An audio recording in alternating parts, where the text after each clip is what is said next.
On our channel you will eventually learn from the birth to the fall of the Roman Empire. Today we learn about Caesar's first campaign in Britain, and so we begin.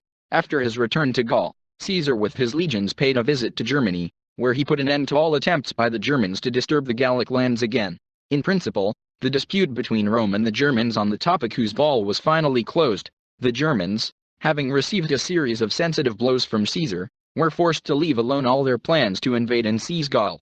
Meanwhile, the Roman legions broke the resistance of the coastal Gauls, Veneti, who were actively supported by the Britons, the Celtic tribes related to the Gauls, who lived on the island of Britain. The leaders of the Britons repeatedly intervened in the events taking place in Gaul, where the Britons very actively supported the anti-Roman forces. The Britons had to be brought to their senses, and Caesar immediately took up this. Preparation for the British campaign began even before Caesar's visit to Germany. First of all, Caesar sent Guy Volusin and the envoy Commius to the shores of Britain. Commius was a native of Britain by origin. Volusin's task was to reconnoiter the British coast, to find convenient places for the legions to land on the island. The mission of the Commium is to establish contacts with the leaders of the Britons and prepare the ground for negotiations. Volusin soon returned to Caesar and reported that the Britons had captured Commius and categorically refused to negotiate with Rome. Caesar announces the start of a military expedition to the shores of Britain. The Britons, who captured the Roman envoy, were well aware that the Romans would come to any showdown with them. The Britons were ready and they met the Romans fully armed. The landing of Caesar's legions was delayed, for all attempts by the Romans to seize a bridgehead on the British coast failed.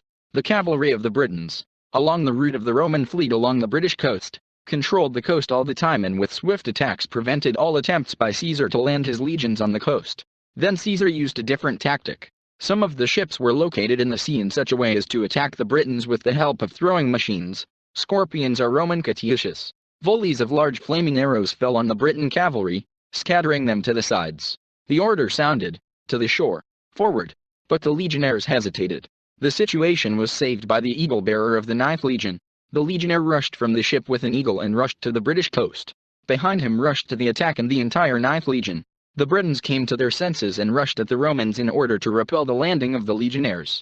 But the 9th Legion was able to gain a foothold on the coast and even push back the Britons. The other legions that arrived in time to help the 9 completely put the Britons to flight. The Romans entrenched themselves on the British coast. The Britons sued for peace. The captured Commius was immediately returned to the Romans by the Britons. Caesar agreed to peace with the Britons and set specific conditions. Gaul is ours, and you Britons should no longer interfere in our Gallic affairs. And in order for the treaty to be respected, Caesar demanded hostages from the Britons. The Britons accepted all the conditions of the Romans. The Romans, however, were, in the meantime, in trouble. While the legions fought to seize the bridgehead and land on the shore, a storm began in the sea, which did not allow the Roman cavalry to land on the shore. Only a detachment of 30 horsemen managed to go ashore. The storm intensified, and the Romans had to take 18 ships from the coast with cavalry detachments on board. Caesar generally ordered them to go to the shores of Gaul in order to save the cavalry from a possible, God forbid, crash due to a terrible storm. Meanwhile, the storm intensified and continued for several days. The remaining, moored to the shore, many Roman ships were damaged to one degree or another and repair work was required to restore them. It was this circumstance that delayed Caesar on British shores, and not the desire to conquer Britain. The story that Caesar burned his fleet on British shores is a myth. What idiot would burn his fleet, which also costs a lot of money? Ships beyond repair and restoration were burned. Naturally, the Britons saw through the situation in which the Romans found themselves. The leaders of the Britons truncated that a favorable situation was developing for an attack on Caesar, with whom only yesterday they sipped mead for peace. And given the surprise, the chances of defeating Caesar increase many times over.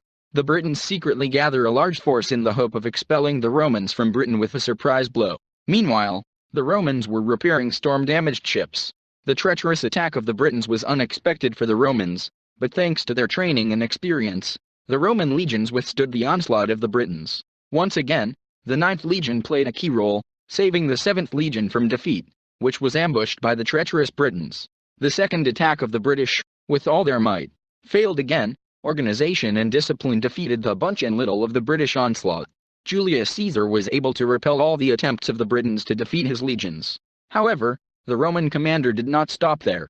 He made a number of retaliatory raids on the lands of the Britons, and the terrified Britons immediately sued for peace.